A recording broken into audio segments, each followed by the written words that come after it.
Hello students, मैं हूं विद्युत सागर तालुकदार और आप देख रहे हैं 100% विद विद्युत sir. Yes, you heard it right. 100% with विद्युत सर, ये कैसे पॉसिबल है? जी हाँ, सारा स्टूडेंट्स को तो मेडिकल और इंजीनियर मैं नहीं दे सकता, ये पॉसिबल नहीं है।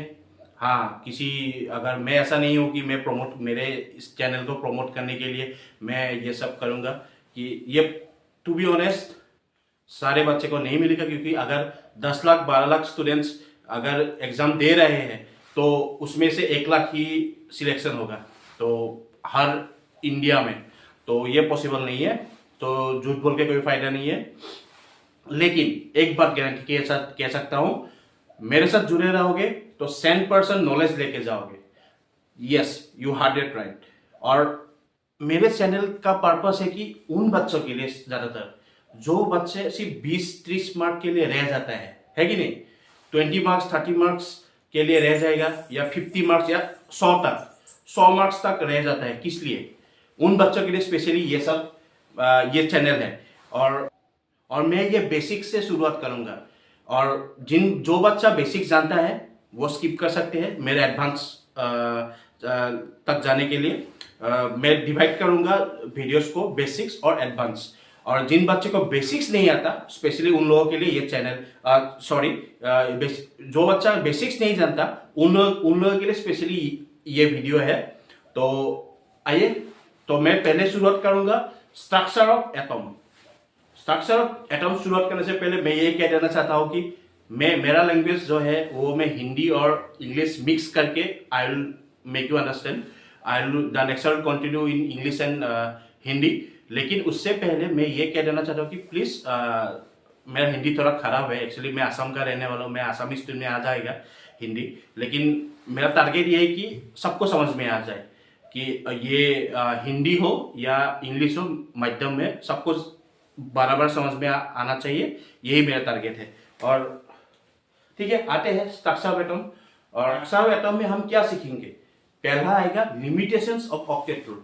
अच्छा, तुम लोग क्लास 9 में ये पढ़ चुके होंगे कि ऑक्टेट रूल क्या है। ऑक्टेट रूल मतलब क्या है? पहला सेल, ये बेसिक्स सिखा रहा हूं, जो एडवांस बाद में आएगा, पहले ये बेसिक्स आ रहा है। तो पहला सेल में कितना इलेक्ट्रॉन होने के लिए स्टेबल होगा? 2। दूसरा सेल में कितना? 8। तीसरा सेल में भी 8 है कि नहीं? तो तभी स्टेबल होगा। अच्छा, हाइड्रोजन के लिए कितना होना चाहिए? कितना? हाइड्रोजन के लिए स्टेबल होने के लिए 2 इलेक्ट्रॉन चाहिए। किस लिए? हाइड्रोजन का एटॉमिक नंबर कितना है? 1। हाइड्रोजन का एटॉमिक नंबर 1 है, तो इसको पहला सेल स्टेबल होने के लिए हो जाएगा, 1 ही इलेक्ट्रॉन चाहिए। इसलिए कितना से 2, पहला सेल में 2 चाहिए ना, तो इसमें हाइड्रोजन का 1 है, तो 1 आने से हो जाएगा, स्टेबल हो जाएगा। और इसको से 1, तो हाइड्रोजन के लिए 2, इसलिए हमको हाइड्रोजन गैस H2O के मिलता है ना, H2 मिलता है। किससे? क्योंकि एक क्या होता है, एक इलेक्ट्रॉन इस हाइड्रोजन का और एक इलेक्ट्रॉन इस हाइड्रोजन का, दोनों आपस में शेयर करते हैं। जैसे क्या होता है ना, मियाँ और बीवी भी एक बिस्तर पे शेयर करते हैं कि नहीं? ऐसा तो नहीं है ना, अलग अलग एक ही चीज शेयर करेगा। इसका एक हाइड्रोजन और इसका एक हाइड्रोजन, जैसे कि हो गया इसका इस हाइड्रोजन का 1 इलेक्ट्रॉन, इस हाइड्रोजन का 1 इलेक्ट्रॉन, ये स्प्लिट होगा। जैसे कि इसका आधा, इसका ये वाला इलेक्ट्रॉन ये शेयर करेगा और इसका ये वाला इलेक्ट्रॉन ये शेयर करेगा, तो शेयर करके दोनों के लिए 2-2 हो जाएगा। होगा कि नहीं? तो ऐसे होता है हाइड्रोजन का। और लेकिन बाकी अगर किसी का 3 या 4 एटॉमिक नंबर है, देखो ये सब क्लास 9 में तुम पढ़ चुके हो, लेकिन क्लास 9 में ये सब अच्छी तरह से नहीं सिखाया गया है तुम लोगों को, क्योंकि मुझे पता है, मेरा एक्सपीरियंस, मैं होम ट्यूटर हूँ, मैं बहुत सारे स्टूडेंट्स को पढ़ाया है, लेकिन इनको बेसिक्स ही पता नहीं है। इसलिए मैंने सोचा कि कोई नहीं बेसिक सिखाता यूट्यूब में, सो मैं सोचा कि थोड़ा बेसिक से ही शुरुआत कर देता हूँ, क्योंकि एडवांस तो बहुत लोग जाएगा। देखो, एक एवरेज स्टूडेंट्स का भी पोटेंशियल होता है नीट और JEE के लिए, लेकिन उन लोगों का गलती क्या है पता है? वो लोग का बेसिक्स क्लियर नहीं है। वो बेसिक्स क्लियर नहीं होने की वजह से उन लोगों को सिलेक्शन नहीं होता और वो लोग 50-100 मार्क के लिए रह जाता है। लेकिन अगर उसको थोड़ा गाइड करने के लिए एक टीचर मिल जाए ना, तो वो लोग भी कंपटीशन में आ सकते हैं। हाँ, ये अलग बात है। देखो, किसी के लिए 6 घंटा पढ़ने से भी हो जाए, किसी के लिए 12 घंटा पढ़ने में लग सकता है। देखो, लेकिन मैटर क्या करेगा? Result. Yes, you have that right. Matter करेगा रिजल्ट। तुमको रिजल्ट आने के बाद जब तुमको सिलेक्शन मिलेगा तो तुमको कोई नहीं पूछेगा कि तुमको कितना घंटा पढ़ाई किया बेटा या बाबू, बेटी, बेटा या बेटी जो भी हो, कितना घंटा पढ़ाई किया, तुमको कोई नहीं पूछेगा। तुम अगर किसी को अगर 6 घंटा पढ़ाई किया है तो किसी को 12 घंटा भी पढ़ने की जरूरत होगा। लेकिन डिपेंड्स ऑन सबका मेमोराइजिंग कैपेसिटी अलग अलग है, इसलिए मैं कह रहा हूँ 6 घंटा किसी को लग सकता है, किसी को 12 घंटा लग सकता है। लेकिन डिपेंड करेगा क्या? रिजल्ट। अगर तुम सच में सीरियस स्टूडेंट हो तो तुम मेरा क्लास करने से तुमको एनफ हो जाएगा। सो इसलिए मैं बेसिक से शुरुआत करूंगा। बाकी अच्छा, हाइड्रोजन के लिए 2 चाहिए। अभी हाइड्रोजन के बाद क्या था? हेलियम आता है, फिर लिथियम आता है। Hydrogen, helium, lithium. हाँ, तो लिथियम में कितना आएगा?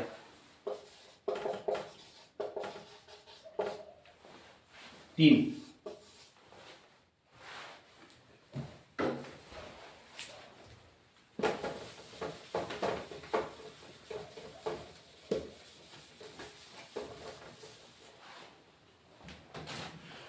तो इसका क्या हो जाएगा? इधर में 2 इलेक्ट्रॉन, ये न्यूक्लियस है, इसमें तो प्रोटॉन होगा और बाकी सेल्स में क्या होगा? इलेक्ट्रॉन। इसमें कितना होना चाहिए? 8 होना चाहिए। लेकिन लिथियम में और टोटल कितने इलेक्ट्रॉन है? 3 है, तो इसमें 1 इलेक्ट्रॉन आ जाएगा। ठीक है, मैं अभी फिलहाल ऑक्टेट में जा रहा हूं, उसके बाद आपको प्रिंसिपल ऐसा पाऊंगा ताकि तुम लोगों को ज्यादा समझ में आ जाएगा। देखो, ये 1 इलेक्ट्रॉन आ गया है, तो इसको, ये 1 इलेक्ट्रॉन को क्या करेगा?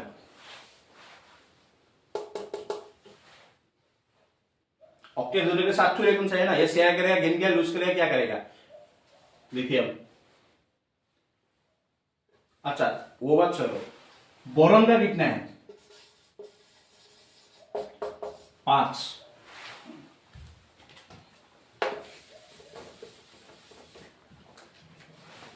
बोरॉन का है 5, इधर में 2, इधर में 3। तो ये तुम लोगों को देख के ये लग सकता है कि ये 3 इलेक्ट्रॉन जो है ये किसी और को दे देगा, ये लूज करेगा किसी और। सपोज किसी एटम का नाम पकड़ लेते ए, तो इनको ये 3+ हो जाएगा, तो ये 3- हो जाएगा, है कि नहीं? ये ट्रांसफर कर देगा। लेकिन ऐसा होता नहीं है। किस लिए नहीं होता है? बोरॉन 3+ और ए 3- ड्यू टू इट्स क्या? बोरॉन इसलिए नहीं फॉर्म करेगा due to its high ionization energy. Exactly, इसका क्या होता है कि बोरॉन कभी इलेक्ट्रॉन लूज करने के लिए बहुत ज्यादा एनर्जी चाहिए उसको, और इतना एनर्जी बोरॉन के पास नहीं होता है इलेक्ट्रॉन लूज करने के लिए। देखो, ये चैप्टर हम ये सब आयनाइजेशन एनर्जी, आयनाइजेशन एंथैल्पी, ये सब कहाँ पढ़ेंगे? क्लास 12 में पढ़ेंगे। तो तब तुम ये रिलेट कर पाओगे बोरॉन को कि एक्चुअली ये ऐसा क्यों है। ठीक है, अभी इतना दिमाग खटाने की जरूरत नहीं है। धीरे धीरे जब चैप्टर 2, चैप्टर 3 ऐसा कंप्लीट होगा ना, तब आराम से समझ में आ जाएगा कि। तब मैं एक बात कह देता हूं, there are no bad students, there are only bad teachers. ये तुम लोगों ने कभी सुना होगा, ये बिल्कुल सही है। There are no bad students but there are bad teachers. तो तुमको क्लास 8, 9, 10 ये सब कॉन्सेप्ट नहीं होने की वजह से तो बेसिक्स भी नहीं मालूम है। तो अगर बेसिक्स आ गया ना तो एडवांस क्यों कर लोगे यार। जिन बच्चों का 50-100 मार्क के लिए रह जाता है सिलेक्शन के लिए, वो लोग आराम से ये नेक्स्ट टाइम क्रॉस कर सकते हैं। मैं सारा टॉपिक कवर करूंगा, कोई भी नहीं रहेगा, और जितना नॉलेज हो सके उतना गेन करो इस चैनल से। तो आते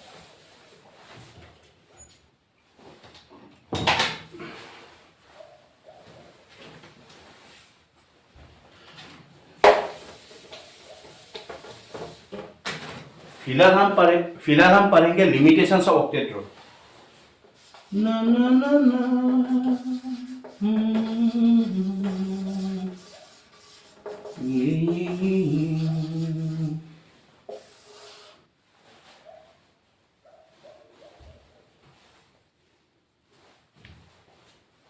of octet rule. अच्छा, ऑक्टेट रूल का हमको पता ही है कि कितना होना चाहिए। पहला सेल में 2, दूसरा सेल में 8, तीसरा सेल में भी 8, चौथा सेल में भी 8, ऐसा 8 होना चाहिए, और पहला सेल के अलावा। लेकिन कुछ कुछ कॉम्पाउंड्स ऐसे हुआ है बाद में साइंटिस्ट लोग ने जब डिस्कवर किया, जैसे कि हो गया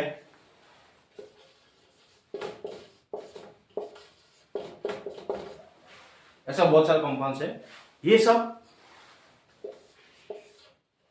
बिना ऑक्टेट का के स्टेबल है। किस लिए? अब इसलिए तो हम लोग पढ़ेंगे अभी अब्बाव प्रिंसिपल, फिर पढ़ेंगे हांस रूल। ये सब क्या है? जब ऑक्टेट रूल जब फेल हो गया है, तो इसीलिए स्ट्रक्चर ऑफ एटम में अभी हम लोग अब्बाव प्रिंसिपल ये सब पढ़ेंगे, तो हांस रूल ये सब पढ़ेंगे। जब जहां पे ऑक्टेट रूल फेल हुआ है उधर से शुरू होगा अब्बाव, हांस और ये सब, इसी चैप्टर में यही पढ़ेंगे। तो BeCl to BF3, तुम लोग ये पॉज करके नोट डाउन कर लेना।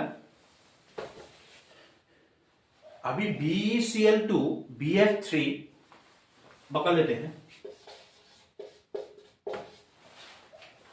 ये देखो तो ऑक्टेट कंप्लीट नहीं होता है। मैंने क्या बोला था? बोरॉन का भी अगर देखो, अगर बोरॉन ने लूज इलेक्ट्रॉन कर दिया, हम लोग बैलेंसी में क्या सीखा था? बैलेंसी में क्या है? लूज, गेन और शेयर। बोरॉन तो लूज नहीं कर सकता, वो क्या करेगा? शेयर करेगा। अगर शेयर करेगा तो पहला बोरॉन का एटॉमिक नंबर है 5, फ्लोरीन का है 9। अगर एक बोरॉन तो कितना आएगा? 2 और 5 है ना, 3। पहला सेल में 2, दूसरा सेल में 3। फ्लोरीन का कितना? 2,7, तो 3 तो फ्लोरीन है, 2,7। तो ये उस हिसाब से अगर लूज करेगा तो उस हिसाब से क्या होना चाहिए? एक इधर में आना चाहिए, एक इधर में आना चाहिए और एक इधर में, तो ऐसे ऑक्टेट कंप्लीट होता है। लेकिन ऐसे होता नहीं है BF3 में। BF3 में क्या होता है? ये तो लूज नहीं कर सकता, तो क्या होगा? पाई बैक बॉन्डिंग। अगर अच्छा, पाई बैक बॉन्डिंग ये क्या होता है सर? मैं समझा देता हूं। जैसे कि पाई बैक बॉन्डिंग जानने के लिए तुम लोगों को इसी चैप्टर में, जब मैं एडवांस वाला क्लास आएगा तब समझ में आ जाएगा, तब मैं सारा कुछ समझा। फिलहाल के लिए ये याद रखना कि बोरॉन कभी लूज इलेक्ट्रॉन नहीं कर सकता। तो ये पॉसिबल कैसे है? शेयरिंग करके कैसे आ गया ये सब? तो कैसे ऑक्टेट कैसे मतलब वो स्टेबल हुआ है? स्टेबल कैसे हुआ है? तो ये आएंगे वीडियो के, मतलब 1-2 वीडियो जाने के बाद तुमको अपने आप समझ में आ जाएगा।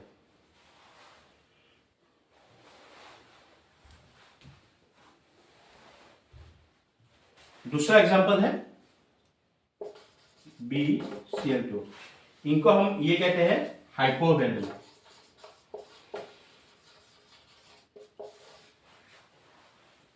BeCl2 BF3 को कहते हैं हाइपोवेलेंट। क्या हो रहा है? हाइपोवेलेंट। और उसको क्या कह सकते हैं? दूसरे इसको हम इलेक्ट्रॉन डेफिशिएंट स्पेसीज भी कह सकते हैं। क्या कह सकते हैं? Electron deficient species. जी हाँ, बिल्कुल, ये इलेक्ट्रॉन डेफिशिएंट स्पेसीज भी कहते हैं। कैसे? अगर ऑक्टेट में आ गया, अगर ऑक्टेट रूल आ जाता है, अगर ऑक्टेट रूल आ जाता है तो क्या होता है? इसमें 2, इसमें 3, इसमें 2, 7, तो BF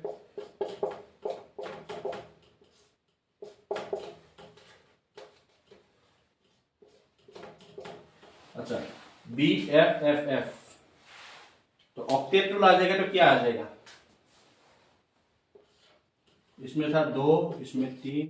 जब शेयरिंग करेगा तो कैसे होगा?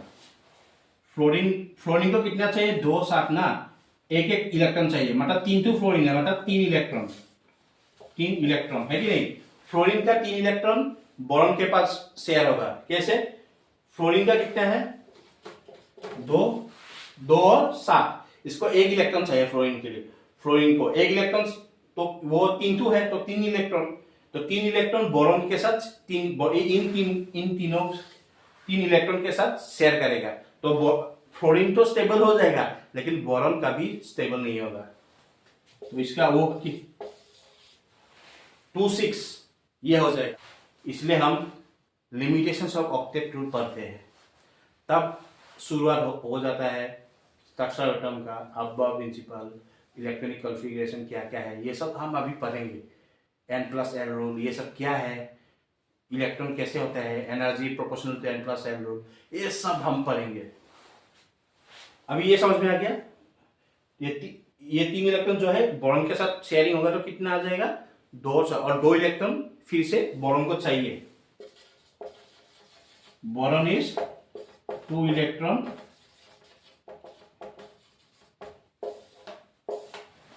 Boron is 2 electron deficient. लेकिन ये ऐसा जब साइंटिस्ट लोगों ने ये सब देखा, तब जिंदा हुआ, तब समझ में आ गया कि ये तो ऑक्टेट नहीं कंप्लीट है, तो कुछ तो गड़बड़ है। तो ये गड़बड़ को ठीक करने के लिए हम ये सब तक पढ़ रहे हैं। ठीक है?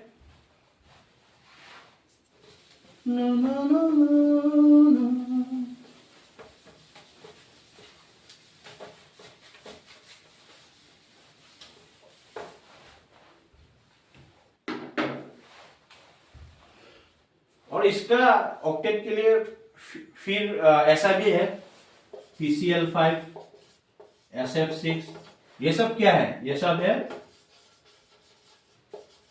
हाइपरवेलेंट और इलेक्ट्रॉन, ओहो गलत हो गया, और एक्सपांडेड ऑक्टेट स्पेसिस।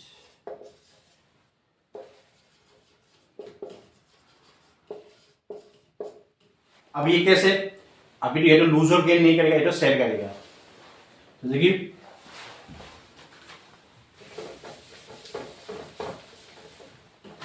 मॉडर्न जब एक्सपांडेड ऑक्टेट स्पेसिस किसको कहते हैं? इसको कहते हैं हाइपरवेलेंट। और ये पॉसिबल कैसे है? फॉस्फोरस का है एटॉमिक नंबर कितना? Cl का है 17, फॉस्फोरस का है 15, तो कितना आना चाहिए? 285, 287। ऑक्टेट कंप्लीट करने के लिए इन क्लोरीन को चाहिए 1 और फॉस्फोरस को 3। Cl2 है कितना?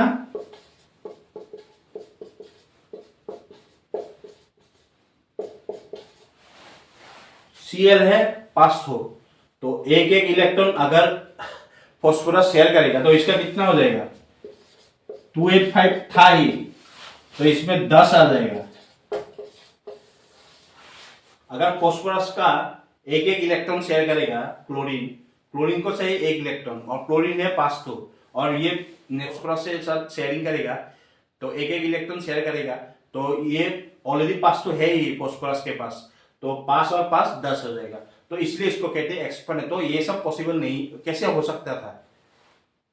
इसलिए हम लोग अभी सीखेंगे। ये सब लिमिटेशंस ऑफ ऑक्टेट रूल इसलिए है।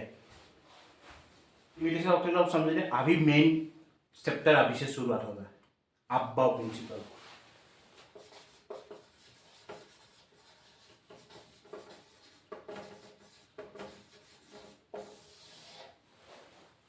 अच्छा, अब्बा प्रिंसिपल से पहले मैं तुम लोगों को एक टॉपिक, एक चीज क्लियर अप कर देना चाहता हूं। बहुत सारे स्टूडेंट्स को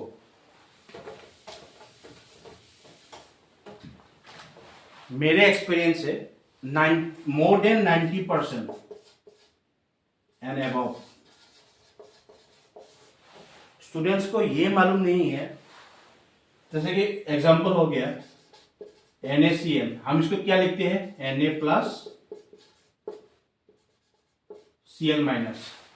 अच्छा, Na प्लस Cl माइनस, अगर मैं किसी स्टूडेंट्स को, मैं इतना साल से एक्सपीरियंस है, मैं ये कह रहा हूँ, Na प्लस Cl माइनस जब मैं स्टूडेंट्स को पूछता हूँ सर ये कैसे हो गया, क्लास 9 में तुमको मिला था तो ये कैसे हो गया, तो ये तो स्टूडेंट्स लोग बता रहे सर ये प्लस है, इसका मतलब 1 है, इसमें 1 माइनस है, तो हम लोग लिखते नहीं 1, तो ये Na क्या करता है, एक इलेक्ट्रॉन Cl को दे देता है, तो इसलिए ये प्लस हो गया, और ये एक्सेप्ट किया, ये गेन किया, इसने लूज किया, लूज करने पे क्या हो जाता है, प्लस हो जाता है, गेन करने में क्या हो जाता है, माइनस हो जाता है, तो उन लोगों का भी गलती नहीं है।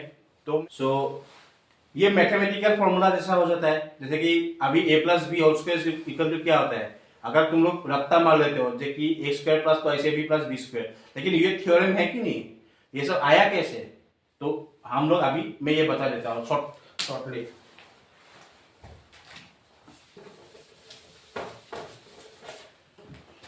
तो शॉर्टली बता देता हूं, Na का एटॉमिक नंबर है 11, क्लोरीन का एटॉमिक नंबर है 17। अच्छा, एटॉमिक नंबर मतलब क्या, नंबर ऑफ प्रोटॉन्स। अच्छा, अगर मैं तुमको पूछूं एटॉमिक नंबर, साइंटिस्ट लोग ज्यादातर किस लिए नंबर ऑफ प्रोटॉन्स को पकड़ते हैं, इलेक्ट्रॉन्स को नहीं पकड़ते हैं। हाँ, ये बात तो याद है ना, number of protons equal to number of, ये लाइन याद है, number of protons equal to number of electrons एक एटॉम में,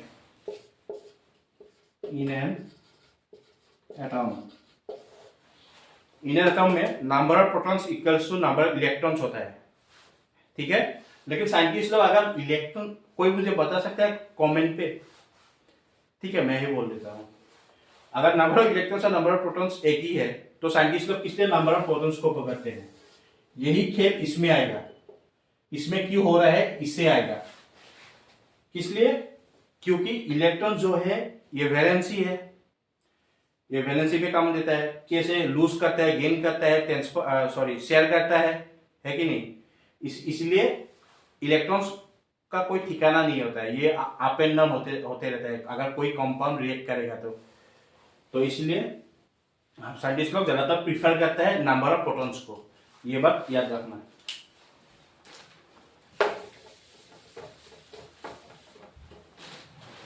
अच्छा, सोडियम का कितना है, प्रोटॉन्स 11 इलेक्ट्रॉन 17 इलेक्ट्रॉन, और प्रोटॉन्स भी उतना है, मतलब 11 प्रोटॉन्स 11 इलेक्ट्रॉन्स Na का है कि नहीं, क्लोरीन का कितना 17 प्रोटॉन्स 17 इलेक्ट्रॉन्स है कि नहीं, 11 प्रोटॉन। अगर इसमें से 11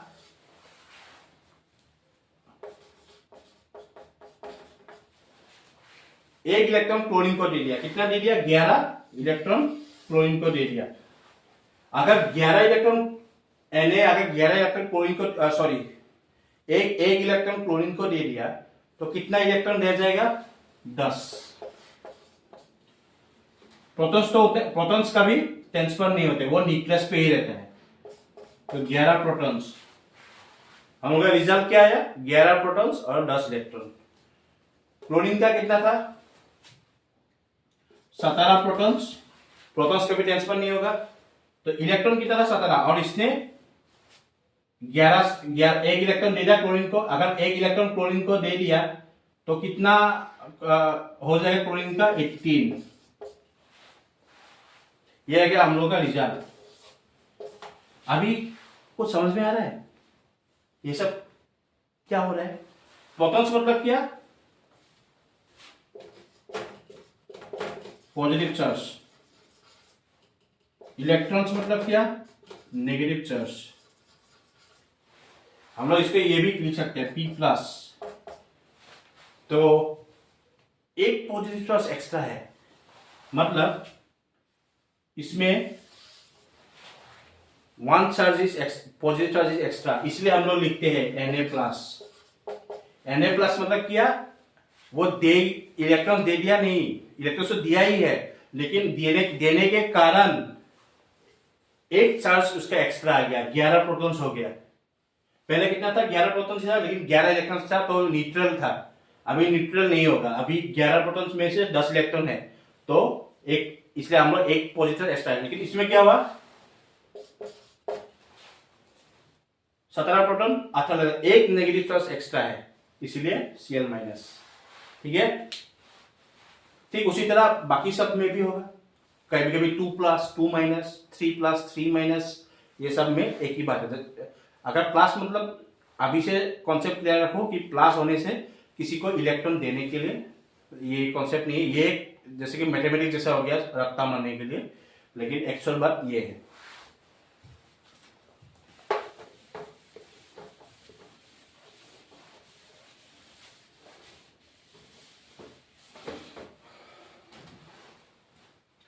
अभी हम लोग पढ़ेंगे अबाव प्रिंसिपल।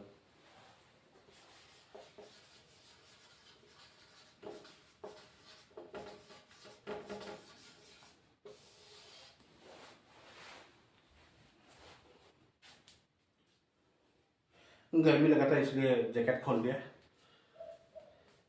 अच्छा, अबाव प्रिंसिपल क्या होगा, 3.2 लिखो। हम लोग अबाव प्रिंसिपल क्या बताते हैं, energy of orbitals oblique subshell. फिर बताएगा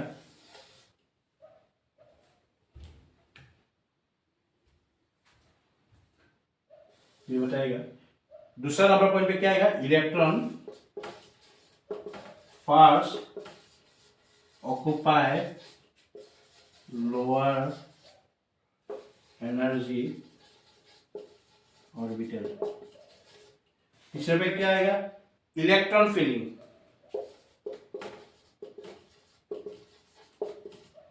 order of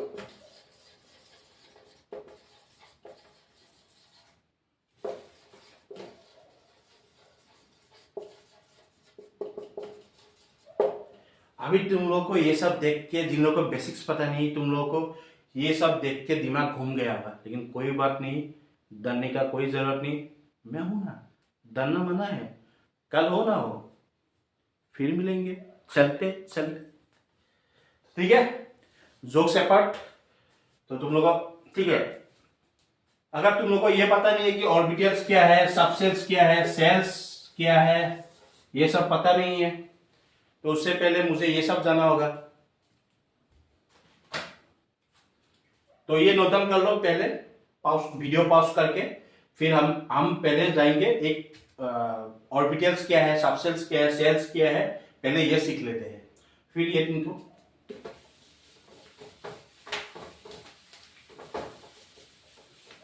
La La La La.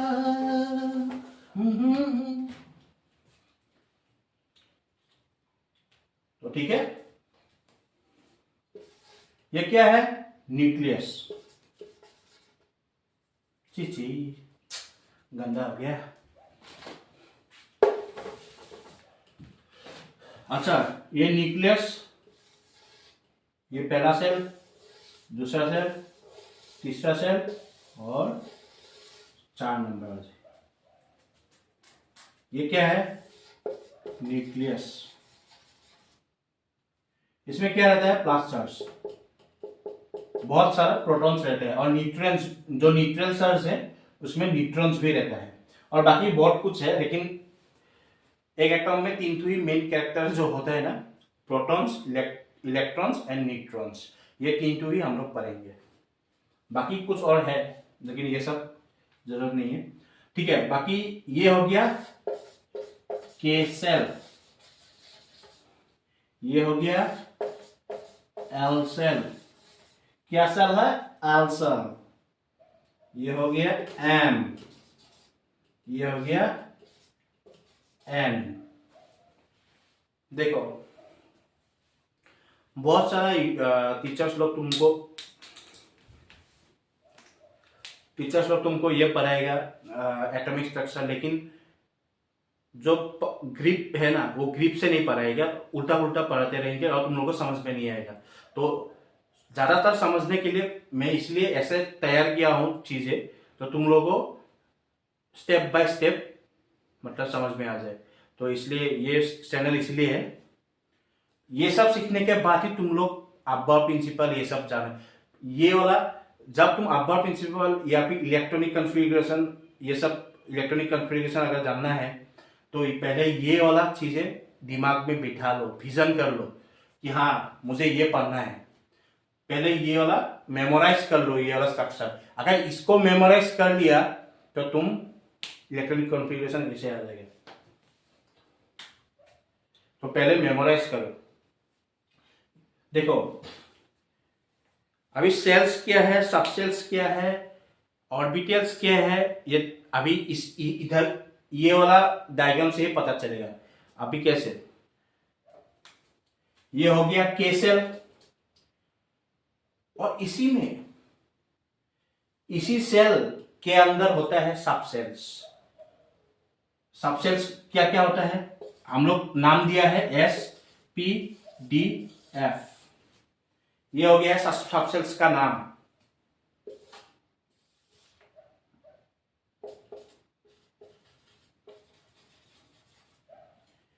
SPDF हो गया है, एसपीडीएफ हो गया है सब सेल्स का नाम।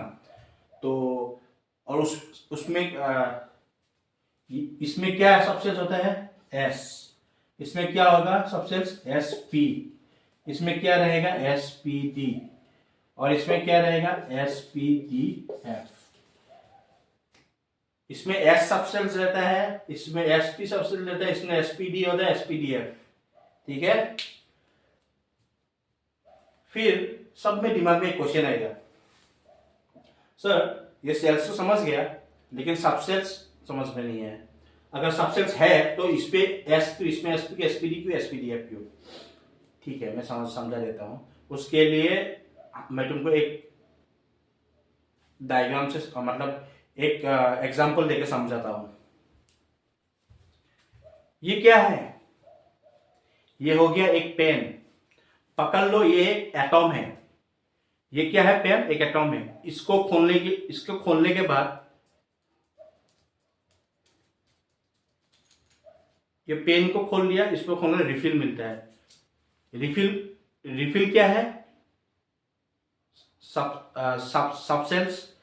पेन हो गया एटॉम, पेन के अंदर होता है सेल्स, और सॉरी रिफिल हो गया सेल्स। फिर रिफिल के अंदर क्या होता है इंक, इंक हो गया सब सेल्स।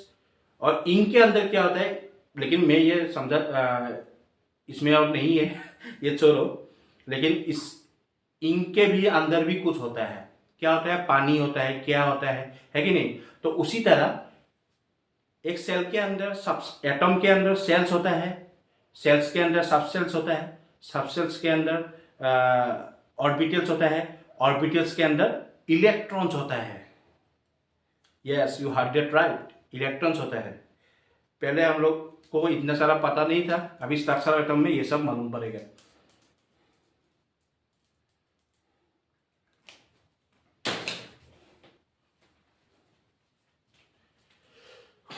मैं ये फिर ड्रॉ करूंगा, पहले मैं समझा देता हूं। ये नोटन कर लो वीडियो पॉज करके।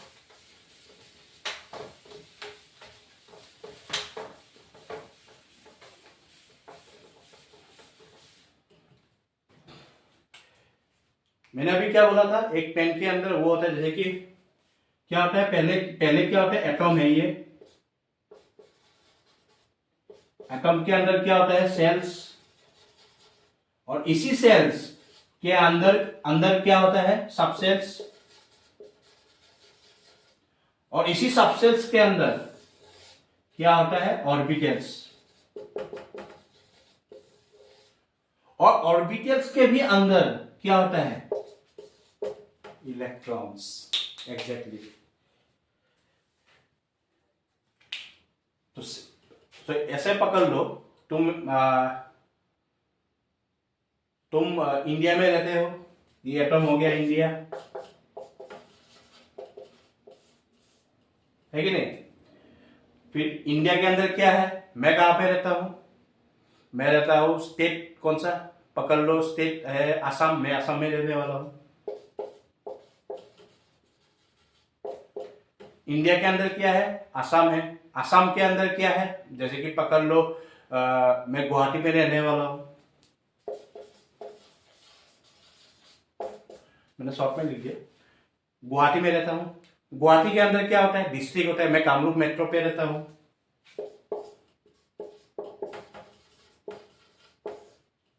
अच्छा, कामरूप मेट्रो में कहा रहते हो, मैं अपना घर पे रहता हूं। अच्छा कामरूप, अच्छा सॉरी सॉरी, कामरूप मेट्रो में कितना तो आदमी रहता है, मतलब उसके अंदर रहता है सपोज 5 लाख।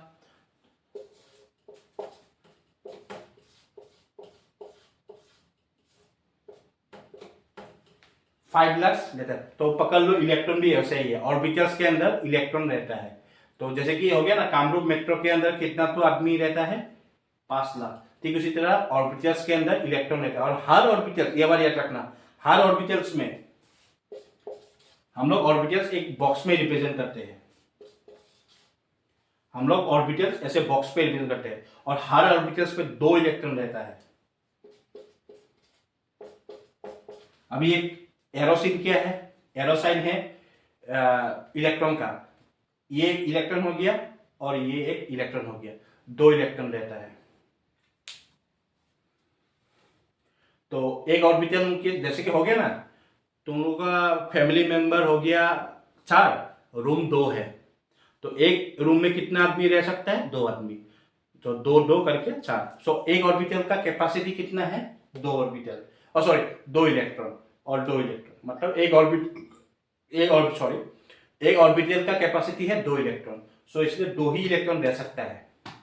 तो ये पता हो गया ना, एक एटम के अंदर सेल्स होता है, उसके अंदर सब सेल्स होता है, उसके अंदर ऑर्बिटल्स होता है, उसके अंदर इलेक्ट्रॉन्स होता है।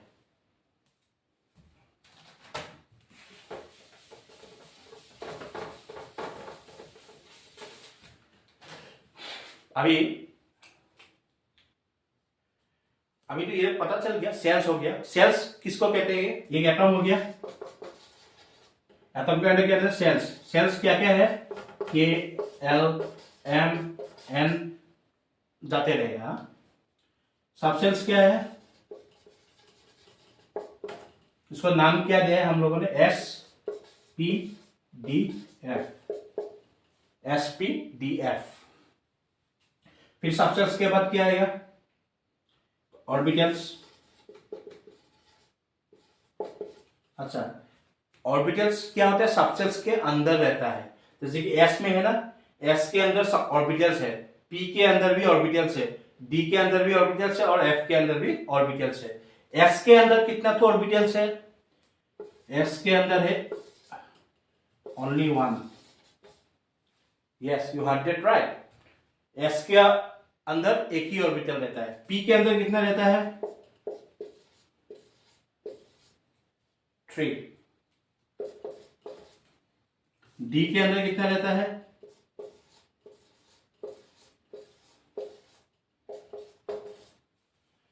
5। एफ के अंदर कितना रहता है,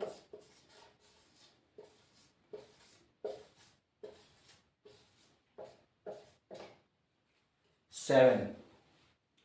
तो हो गया, एस के अंदर कितना है, एक ऑर्बिटल, डी पी के अंदर 3 ऑर्बिटल, डी के अंदर 5 ऑर्बिटल, एफ के अंदर 7 ऑर्बिटल्स।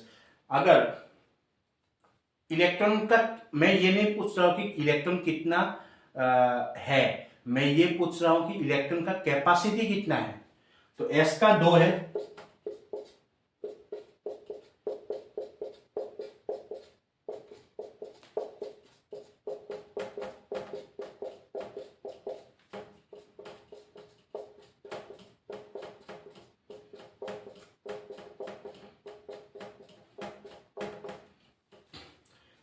कितना कितना होगा, मैंने बोला था ना ऑर्बिटल में 2 2 इलेक्ट्रॉन होना चाहिए, तो इसमें एस में 2 आएगा, पी में कितना आएगा, 6 आएगा, क्योंकि 2 4 6। डी में कितना आएगा, 2 4 6 8 10, 10 तो इलेक्ट्रॉन। एफ में कितना आएगा, 2 4 6 8 10 12 14, क्योंकि 7 ऑर्बिटल्स है। तो मतलब ये पकड़ लो, ऑर्बिटल इलेक्ट्रॉन से आधा है, क्योंकि एक ऑर्बिटल में 2 ही इलेक्ट्रॉन ले सकते हैं ना, इसीलिए। तो इसमें 5 है। तो अभी हम पढ़ने जा रहे हैं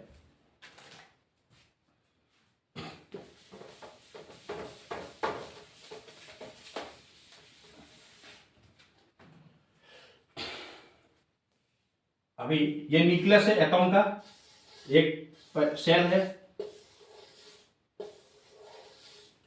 ये के एल एम, ये एन सेल है। अभी मैंने तुमको, ये न्यूक्लियस है, अभी मैंने बोला था ना के सेल के अंदर कितना तो ऑर्बिटल्स है, ये एस लिखा था मैंने, इसमें क्या लिखा था, एसपी लिखा, इसमें एसपी डी लिखा, और इसमें एसपी डी एफ लिखा। तो एस ऑर्बिटल में कितना ऑर्बिटल्स है, तो मैं ये कह सकता हूं के shell has one subshell that is S, है कि नहीं। तो एस सबसेल में कितना आएगा ऑर्बिटल, वन ऑर्बिटल। तो कितना इलेक्ट्रॉन रह सकता है, 2 इलेक्ट्रॉन। एस ऑर्बिटल में 2 इलेक्ट्रॉन। एक एग्जांपल दे सकते हो, तो हाइड्रोजन का कहां पे होगा, हाइड्रोजन का सिर्फ एक ही सेल है के, और के सेल में सबसेल्स क्या है, एस, और सबसेल्स के अंदर कितना तो ऑर्बिटल्स है, 2। तो हाइड्रोजन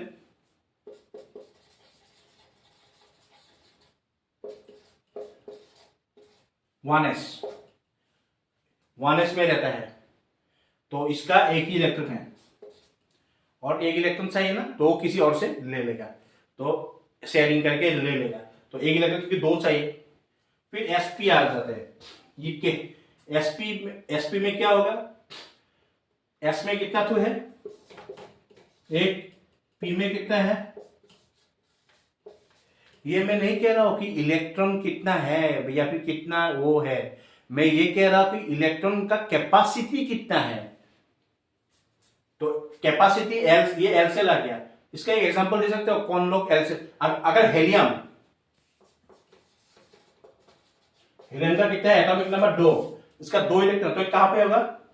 अच्छा, एक और बात मैं कह देता हूं, ये हो गया 1 नंबर सेल, ये हो गया 2 नंबर सेल, ये होगा 3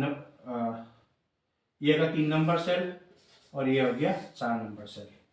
ये याद रखना, तभी हम कर सकेंगे, क्योंकि इसको कहेंगे हम के सेल में कितना और सबसेल्स है, 1 है, तो इसको कहेंगे 1s, इसको क्या कहेंगे 2s 2p, इसको क्या कहेंगे 3s 3p। किस लिए, क्योंकि ये 3 नंबर सेल पे है, ये दूसरा वाला सेल पे है, ये 1 नंबर सेल पे, इसलिए इसको 1s कहेंगे, और इसको क्या कहेंगे 4s 4p 4d 4f, ठीक है। ये इस, और ये जो 1 2 3 4, ये इनको हम क्या डिनोट करेंगे, n।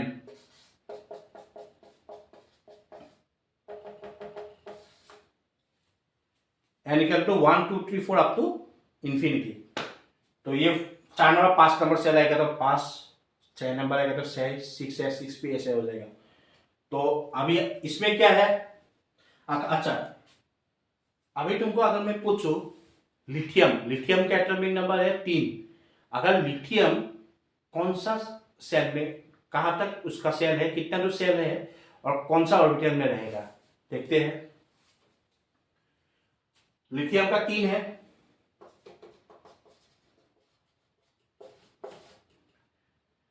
तो 1s है, इसमें तो रहेगा ही, इसमें 2 इलेक्ट्रॉन रह सकता है।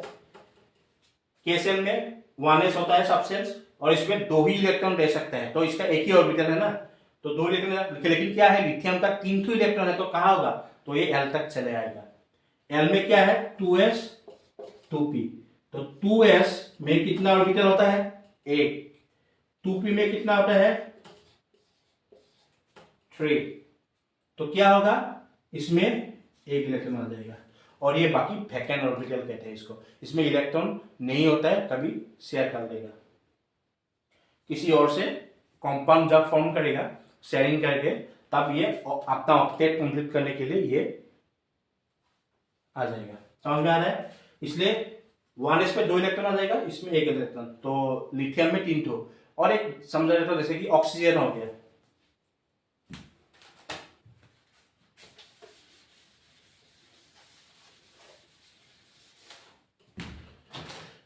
अभी ऑक्सीजन का क्या होगा,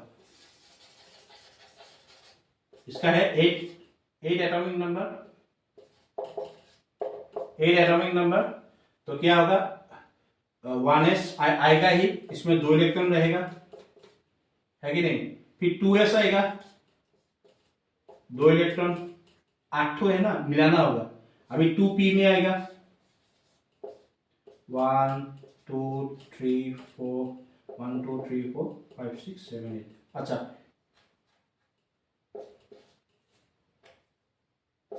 अच्छा ये मैं समझा दूंगा कि इसमें मैंने किस लिए नहीं लिखा है। तुम लोग का क्वेश्चन आ रहा है ना कि ये होता है कि हांस रूल में आता है, ये हांस रूल जब पढ़ाऊंगा तो तुमको ऑटोमेटिक समझाएगा। हांस रूल में ये कहता है कि इसमें ऑर्बिटल्स में जो इलेक्ट्रॉन होता है वो इलेक्ट्रॉन्स लोग अकेला रहना चाहता है, वो हांस रूल कहता है अकेला रहना चाहेगा।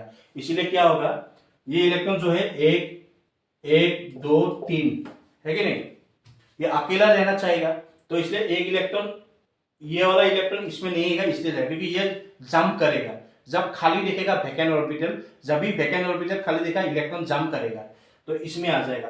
किस लिए, क्योंकि ये हांस रूल के हिसाब से ये लोग खाली ऑर्बिटल्स में रहना चाहेगा। तो ठीक है, तो ये बाद में जब हांस रूल पढ़ाऊंगा तब आऊंगा। ऑक्सीजन का कितना, 8 एटॉमिक नंबर।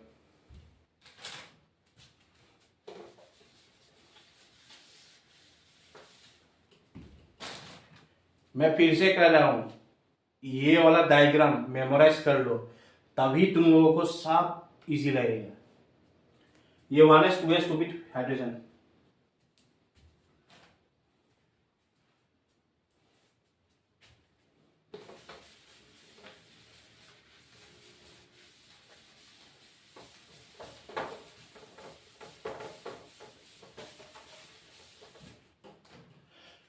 ये डायग्राम नोट डाउन कर लो, और नोट डाउन करके ये सब रिवीजन करो, और ये नोट डाउन करने मेमोराइज करके ही तुम लोग आगे बढ़ो। अच्छा, अभी ये मैंने समझा था डायग्राम से, अभी ये यहाँ पे आते हैं। इधर में क्या है, अभी तो समझ में आ जाएगा ना, एनर्जी ऑर्बिटल्स ऑब्लिक सबसे अब्बा प्रिंसिपल में हम लोग ये पढ़ते हैं। और इलेक्ट्रॉन क्या होता है, first occupy lower energy orbital. अच्छा, लोअर एनर्जी मतलब क्या है, ये हमको कैसे पता चलेगा, आते हैं पहले ये देख लेते हैं। Electron filling increasing order of energy in orbitals oblique substance. Increasing मतलब पहले तो लोअर एनर्जी में जाएगा, फिर हायर एनर्जी तक जाएगा। अब अभी लोअर एनर्जी किसको कहेंगे, how to know whose energy is lower. मैंने क्या कहा, how to know whose energy is lower.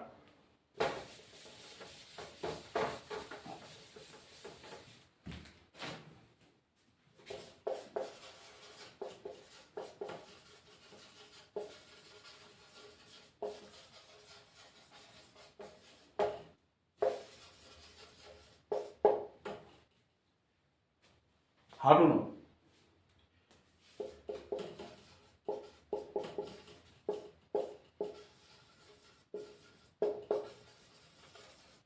Yes. For that n plus rule is made. अभी n plus n क्या होता है,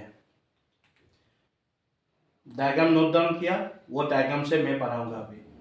सब लोग निकालो निकालो निकालो निकालो, अपना डायग्राम निकालो। मैंने जो डायग्राम पहले दिया था उस डायग्राम में क्या था, n मतलब क्या,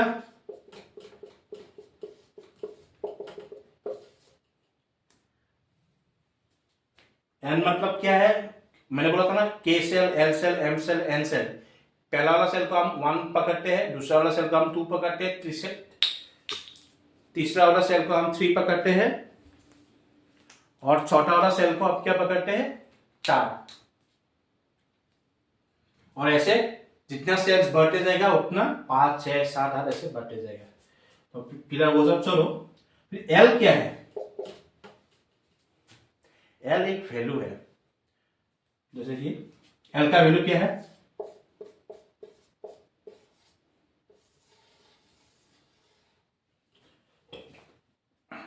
ये याद रहेगा, नोट डाउन कर लो। एल है 0 1 2 3। इसमें अभी पढ़ेंगे how to know whose energy is more. पहले हमको ये लिख लेते हैं 1 2 3 4, एस का 0 2 3।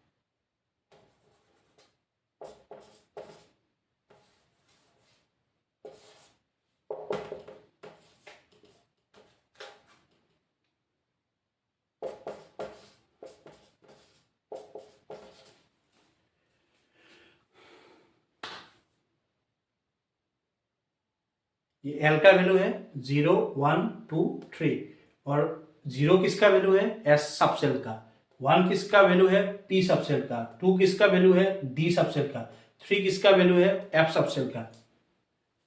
ये एल है azimuthal quantum number. 3f 1s में कितने हैं, ये आएगा 2s 2p ये सब आएगा, है कि नहीं। इधर पे आएगा 3s 3p 3d 4s 4p 4d 4f। अच्छा s का वैल्यू 0 है, p का वैल्यू 1 है, d का वैल्यू 2 है, f का वैल्यू 3 है।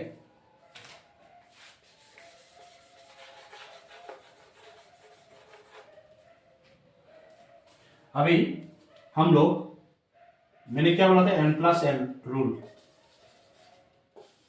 है कि नहीं। अभी इसको ऐड करते हैं। पहला सेल क्या है एक ही लेते हैं, 1 + 0 = 1 1s, है कि नहीं। 2s 2 + 0 = 2, 3s 3 + 0 = 3। ओ सॉरी ची गंदा हो गया। 2p 2 + 1 = 3, फिर 3s 3 + 0 = 3।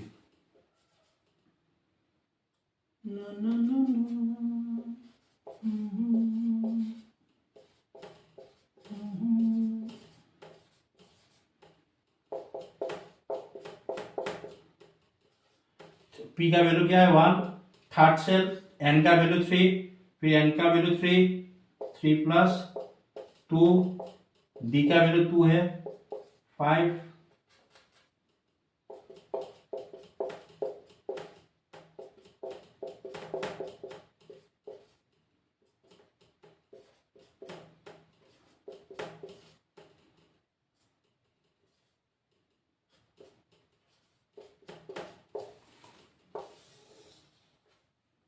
ठीक है।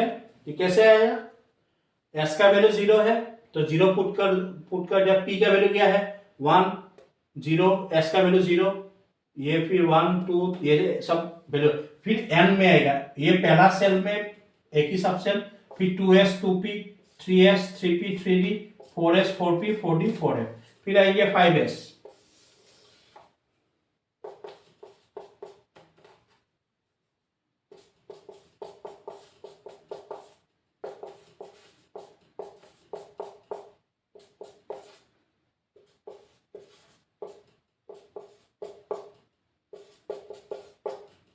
अच्छा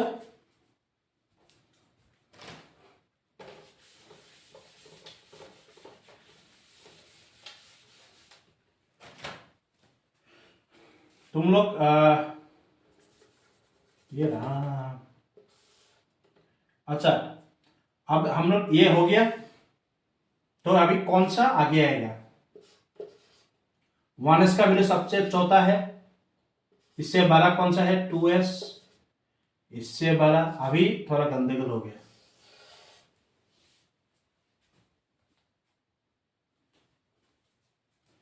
अभी थोड़ा गंदगोल हो गया।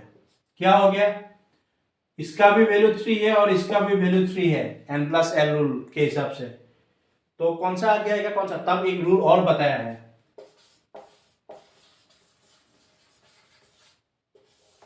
मतलब n का वैल्यू जिसका बड़ा वो ही बड़ा होगा और जिसका छोटा वो आगे आ जाएगा।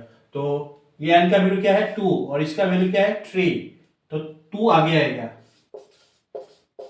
फिर आएगा 3s, फिर नेक्स्ट आएंगे हम 3p, 4 है, 3 के बाद 4 आएगा।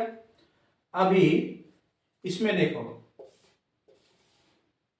3d 4s, इसका वैल्यू 4 है और इसका वैल्यू 5 है, तो कौन सा आगे आएगा, ऑब्वियसली 4s, फिर आएगा 3d। अभी 4s के बाद 3d आया, फिर आएगा 4p,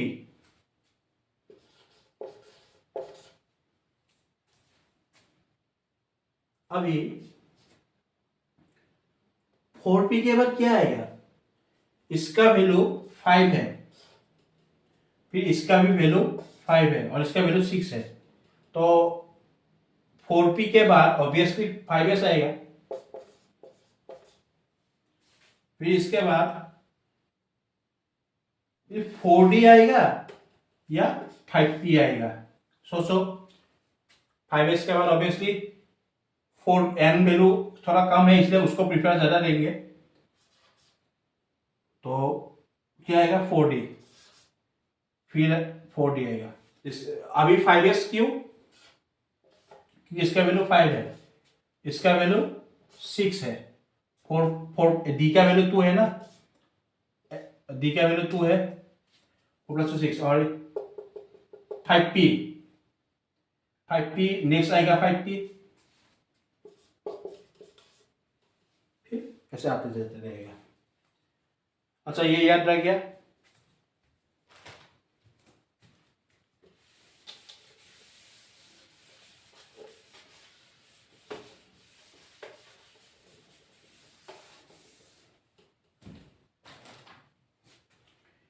अभी एनसीईआरटी में इसको ही शॉर्ट फॉर्म में दिया हुआ है, तो ये शॉर्ट फॉर्म में क्या दिया हुआ है हम देखते हैं।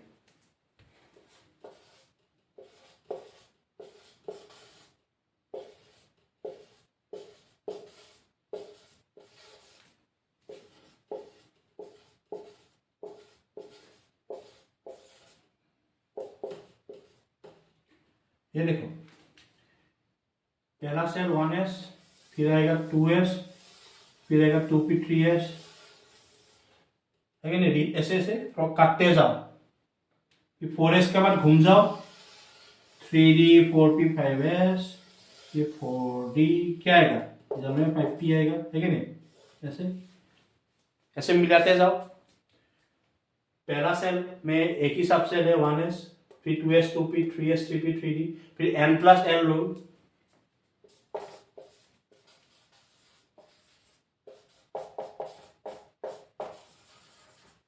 यही रूल इसमें है, ये सिर्फ शॉर्टकट में एक टेक्निक है, दिस इज टेक्निक।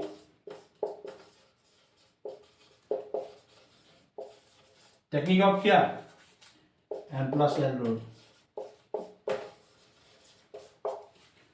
ठीक है, यही टेक्निक है n+n रूल का। अभी नेक्स्ट क्लास में हम नेक्स्ट वीडियो में हम पढ़ेंगे हंस रूल, और क्या पढ़ेंगे, इलेक्ट्रॉनिक कॉन्फ़िगरेशन।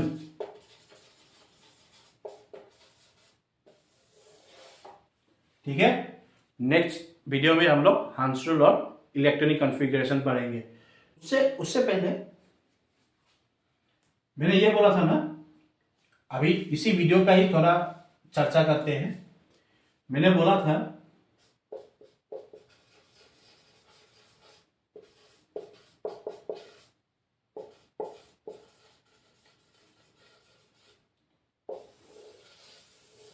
और क्या है,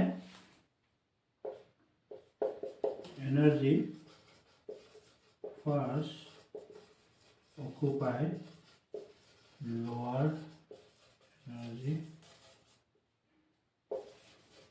ऑर्बिटल, ये समझ में आ रहा है।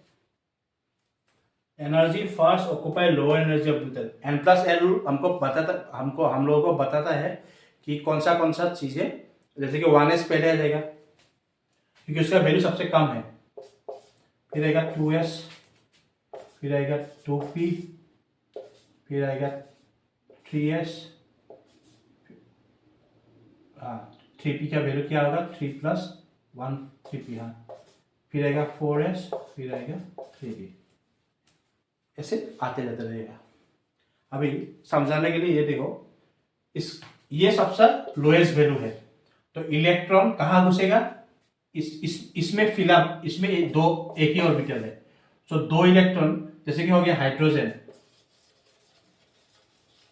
इसका एटॉमिक नंबर कितना है, कितना तो इलेक्ट्रॉन है 1, हेलियम का कितना है 2, लिथियम का कितना है 3, बेरिलियम का कितना है 4, बोरॉन का कितना है 5, ऑक्सीजन का 6, फिलहाल हम इतना तक ही देखते हैं। अभी मैंने क्या बोला था, energy first occupy lower energy orbital, मतलब जिसका वैल्यू n+l सबसे कम होगा उसमें इलेक्ट्रॉन पहले घुसने की कोशिश करेगा। जब तक वो फिलअप ना हो जाए तो वो दूसरा ऑर्बिटल में नहीं रहेगा, या फिर सबसेल या सेल कुछ भी कह सकते हो, मतलब ऑर्बिटल्स में नहीं रहेगा। अच्छा, अभी हाइड्रोजन में कितना है, 1 है, तो ये 1s पे आएगा, 1s पे, ठीक है। फिर नेक्स्ट क्या आएगा, 2s। अभी हेलियम पे एटॉमिक नंबर कितना है, 2। मैंने क्या बोला था, जब तक वो फिलअप नहीं होगा तब तक वो दूसरे वहां पे नहीं जाएगा। तो 1s पे तो हेलियम तो क्या हो जाएगा, तो ये हो जाएगा 1s2, इसका इलेक्ट्रॉनिक कॉन्फ़िगरेशन 1s2 हो जाएगा, और इसका 1s1, ठीक है। अभी लिथियम को देखते हैं। अभी देखो, तुम लोगों को मैंने हंस रूल नहीं पढ़ाया, सो हंस रूल में थोड़ा है, जैसे कि हाफ फिल ऑर्बिटल ये सब है, कॉन्सेप्ट आता है। तो पहले मैं ये थोड़ा समझा देता हूँ, फिर तुमको हंस रूल लेके जाऊंगा। लिथियम कितना है, 3, 1s2 2s1, है कि नहीं। इसमें कितना ऑर्बिटल है, 1। इसमें भी s ऑर्बिटल में, s पे मैंने बोला था ना, s पे 1, p पे 3, d पे 5, f पे 7। कितना ऑर्बिटल लेता है, 1 ऑर्बिटल, 3 ऑर्बिटल, 5 ऑर्बिटल, 7 ऑर्बिटल। तो उसी तरह इधर पे एक ऑर्बिटल, s पे एक ऑर्बिटल होता है, तो 1 2 और इसमें 1 आ जाएगा, ठीक है, लिथियम। फिर आएगा बेरिलियम, 1s2 2s2, इसमें भी 2 इलेक्ट्रॉन और इसमें भी 2 इलेक्ट्रॉन फिलअप हो जाएगा। फिर आएगा बोरॉन,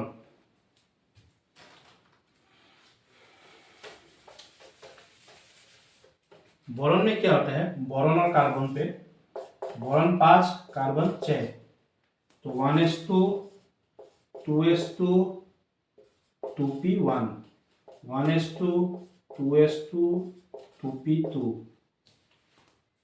p में कितना ऑर्बिटल लेता है, 3। p में कितना होगा, 3 ऑर्बिटल लेता है। तो s में कितना, 1 ऑर्बिटल, और हर ऑर्बिटल में 2 2 इलेक्ट्रॉन, तो इसमें 2 इलेक्ट्रॉन। p में 3 इलेक्ट्रॉन, 3 ऑर्बिटल, तो 2। अभी तुम लोग मुझे पूछ सकते हो, सर इधर पे और एक क्यों नहीं, इसमें मैंने ऐसा क्यों नहीं किया, और ये वैकेंट क्यों नहीं रखा, और इसमें ही 2 ऑर्बिटल होना चाहिए था ना, क्योंकि एक ऑर्बिटल में 2 इलेक्ट्रॉन ले सकते हैं। ये हम लोग हंस रूल में पढ़ेंगे।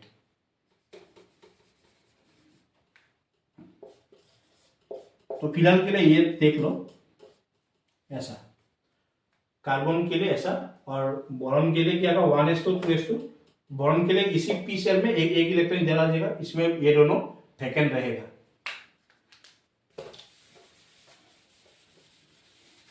नाइट्रोजन का क्या आएगा, 7, ऑक्सीजन का 8, नाइट्रोजन का आएगा 1s2 2s2।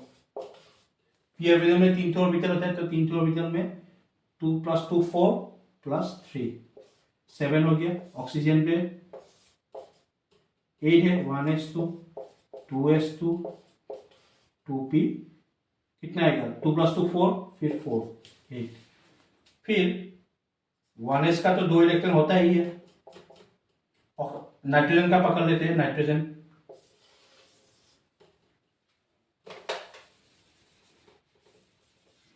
नाइट्रोजन में ये 1s2 हो गया, फिर 2s2 का क्या होगा, इसमें भी 2 इलेक्ट्रॉन, फिर 2p3 p ऑर्बिटल में 3 ऑर्बिटल है, और इलेक्ट्रॉन भी 3 है, ये 3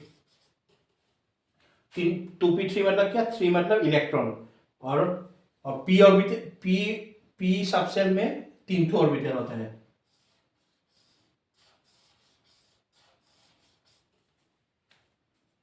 और ये 3 ऑर्बिटल में ये एक एक। तो ठीक है, तो आज के लिए वीडियो इतना ही। नेक्स्ट क्लास में हम लोग इलेक्ट्रॉनिक कॉन्फ़िगरेशन और हांसुल जाएंगे। तो ठीक है, आप लोग कमेंट्स पे बताइए मुझे, और क्या क्या चैप्टर, क्या क्या टॉपिक्स कवर अप करने के लिए आप लोगों को चाहिए। क्योंकि देखिए, ये तो बेसिक्स ही क्लास था, एडवांस नहीं था, इसलिए ये बेसिक्स, जिन लोग बेसिक्स नहीं आता उन लोगों के लिए ये स्पेशली ये वीडियो है। और ठीक है, टेक केयर, और मुझे कमेंट पे ज़रूर बताना क्लास कैसा क्या लगा, और मुझे टॉपिक्स क्या क्या कवर करने के लिए आप लोगों को जितने ज़्यादा ज़रूरत है मुझे बोल लेना, मैं ज़रूर कवर करूँगा। उन लोगों के लिए अगर मेजॉरिटी लोग स्टूडेंट्स ये कहेंगे कि ये टॉपिक पढ़ा दीजिए सर, समझ में नहीं, तो मैं उसके लिए भी एक्स्ट्रा वीडियो में बना दूंगा। फिलहाल हम लोग CALE जाते हैं, स्ट्रक्चर ऑफ एटम से। फिर ये चैप्टर होने के बाद हम लोग मोल्स जाएंगे, जो पहला वाला है चैप्टर, तो वो जाएंगे। उसके बाद पीरियडिक टेबल, ये सब क्लास 11 का जाएंगे। फिर क्लास 12 का भी देखेंगे। ठीक है, थैंक यू।